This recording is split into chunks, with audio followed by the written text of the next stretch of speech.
Hello everyone! Meu nome é Juliane e esse é mais um vídeo do canal.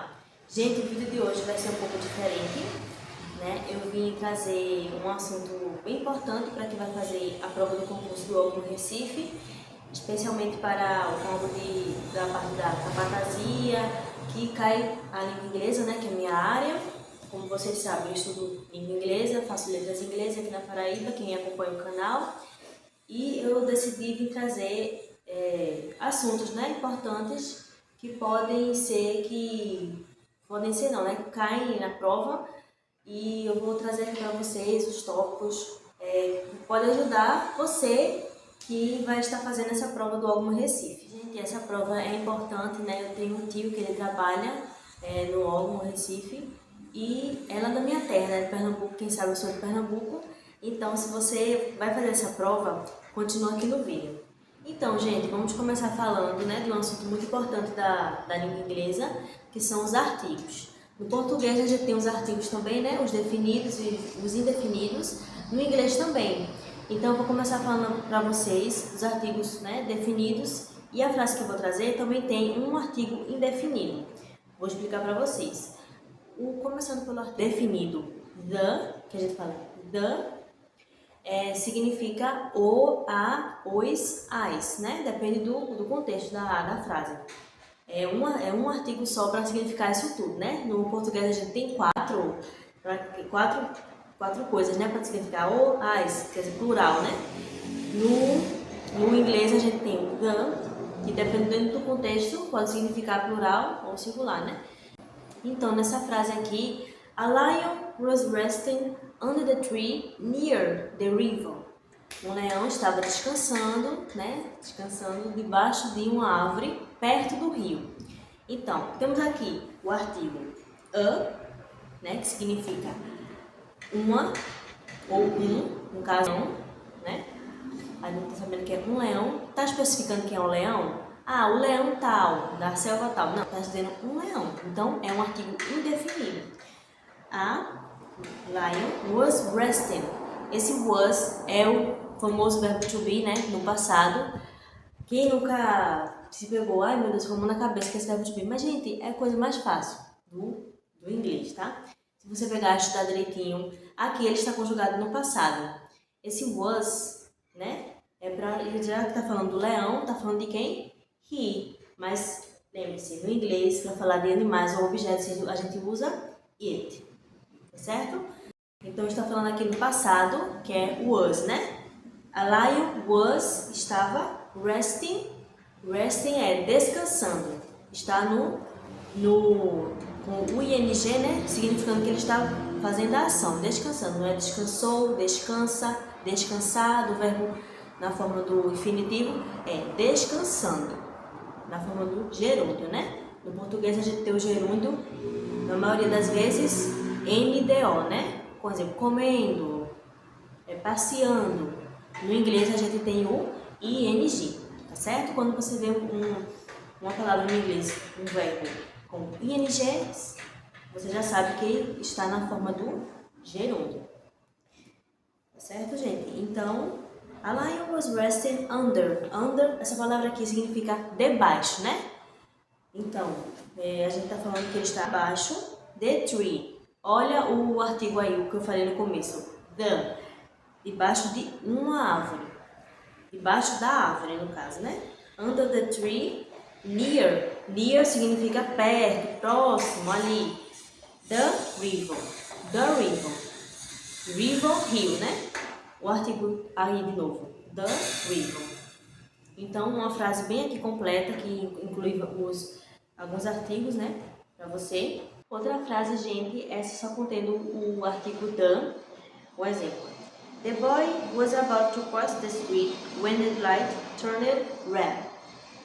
O menino, o garoto, estava prestes a atravessar a rua quando a luz ficou vermelha, ou seja, do semáforo, né? Aqui temos o artigo definido, está definindo quem é. Eu não sei, você não sabe quem é esse menino, mas está especificando o menino, né? Se fosse por exemplo, a boy, significaria um menino, né? Estava prestes a atravessar a rua, mas aqui a gente está falando artigo definido. Se a gente fosse tirar o the boy e botasse he was, seria he, que significa ele, tá certo? O pronome ele. Aí, depois was, estava, was about. Aqui a palavra about tem vários significados. Pode significar estava prestes a, quando a gente pode querer falar uma coisa, prestes a fazer algo. Estava quase fazendo algo. Cross, to cross, aqui o verbo cross, que é cruzar, né, atravessar. A gente sempre coloca na frente dos verbos to, que significa que está no infinitivo. Lembra que eu falei aquela parte do verbo ter o ing, que significa no gerúndio? Quando a gente quer falar do verbo, ou seja, no infinitivo, eu costumo dizer que é o verbo nessa forma pura. Significa cruzar, comer, o verbo, o nome do próprio verbo. A gente coloca no inglês o to no começo, tá certo? Então, se deparar no texto na prova com o to, aí você pode deduzir que significa de um verbo. To cross the street. A rua. A rua está significando outro verbo, né? Outro artigo definido. The street. Significando uma determinada rua, né? Uma rua específica. When, aqui, essa palavra significa quando. When. The light, aqui vai especificar também the light, né? A luz, light é a luz. Turn it red. Red, a gente pode deduzir, né? Que você pode lembrar, ver na sua mente, red, que significa red, vermelha, a cor vermelha, né? Turn it, aqui o verbo se tornou, ficou, a gente pode dizer ficou vermelha, se tornou. E quando a gente tem no final do verbo o ed, nesse caso específico, os verbos regulares, não especificamente os irregulares, mas os regulares, sempre a gente pode dizer no passado, a gente coloca o ed no final. Então, muita coisa a gente pode tirar dessa frase, né? A gente pode aprender muita coisa sobre verbo, sobre conjugação, vocabulário também. Já anota que você pode se deduzir você pode se deparar com uma frase dessa na sua prova. Ainda falando sobre a palavra about, só que nessa frase que eu vou mostrar a vocês não significa mais no sentido de prestes a, né, fazer alguma coisa, significa no contexto de sobre algo. A gente pode usar a palavra about para dizer sobre alguma coisa.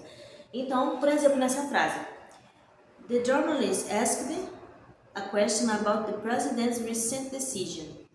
Aqui, né, a gente pode falar de novo o artigo definido, the journalist, o jornalista, ask, aqui vem o verbo ask, que é perguntar, conjugado no passado, que eu acabei de falar, né? É um verbo regular, então você pode colocar o ed no final para tornar no passado. Ask, perguntou, né? Passado. A question. A question você pode deduzir a questão, pergunta, certo? Você pode deduzir que é a palavra pergunta. Ask the question about the president's recent decision. About aqui sobre, the president's, aqui você pode deduzir, tá falando de presidente, né? E esse tracinho em cima com o S, né? É o apóstrofo. A gente usa para quando vai falar uma coisa de posse ou de algo que alguém fez, né? Por exemplo, president's recent decision. A decisão recente do presidente, é do presidente. Tá falando que é algo que ele fez dele. Se fosse de posse, de ter algo, algum objeto, por exemplo, president's house, a casa do presidente. Então a gente usa aqui esse apóstrofo, significa apóstrofo, esse tracinho e S. Quando você se deparar com um texto assim, você já pode deduzir, né, que pode estar falando de alguma coisa que alguém fez que dá posse de alguém, né? Então, president's decision. Gente, outro uso da palavra about, sim, ele tem muitos usos, por isso que eu estou trazendo para vocês, porque pode cair na prova, no texto, que pode aparecer. Então, outro uso é para a gente falar que algo aproximadamente de, cerca de, acerca de. Então, a gente pode falar, pode usar também a palavra about, por exemplo, nessa frase. The government spent about $10 million on the new public health program. Um exemplo. The government, a gente já sabe, né, o artigo definido. Espero que você já esteja craque nisso. Então, government. Aqui você pode deduzir o quê? Tá falando de quê? De governo. Isso aí, government. Spent, aqui é um verbo irregular. Então, ele não, por exemplo, a forma dele é spend. É a forma pura dele. Mas a gente não coloca o ed, spended, não. A gente usa ele, o spent. É o inglês e as suas curiosidades, né? Então, como no português também, tem coisas que simplesmente são. A gente não tem como, né, fazer nada. Então, a gente tem que, muitas vezes, gravar os verbos irregulares. Esse é um deles, né? Gastou. The government spent. O governo gastou about $10 million. Aqui você pode dizer dólares. Tá falando de quê? De dólar, né? Dólares. 10 million. Million, deduzir o quê? Milhão, né? 10 milhões de dólares. On the new public health program. Você pode deduzir governo público, né? Você pode deduzir, gastou cerca de 10 milhões de dólares no novo programa de saúde pública. Health, saúde, né? About, né? Aqui a gente já viu que foi cerca de aproximadamente 10 milhões de dólares no novo programa. Aqui o new é novo, né? Ou nova, pode falar. On the new public health program. Então, sem neura aqui, about também pode significar essa frase. Então, gente, o vídeo de hoje foi esse. Eu vou gravar uma parte 2, tá certo? Vou pegar um texto, um vocabulário específico da área portuária, tudinho, pra mostrar aqui pra vocês. Então aguarda a parte 2. Se você já gostou desse vídeo, comenta aqui o que você aprendeu, tá certo? Se foi útil pra você, curte, compartilha. Essa pessoa também que vai fazer essa prova, você compartilha também, tá certo? E um beijo e até o próximo vídeo.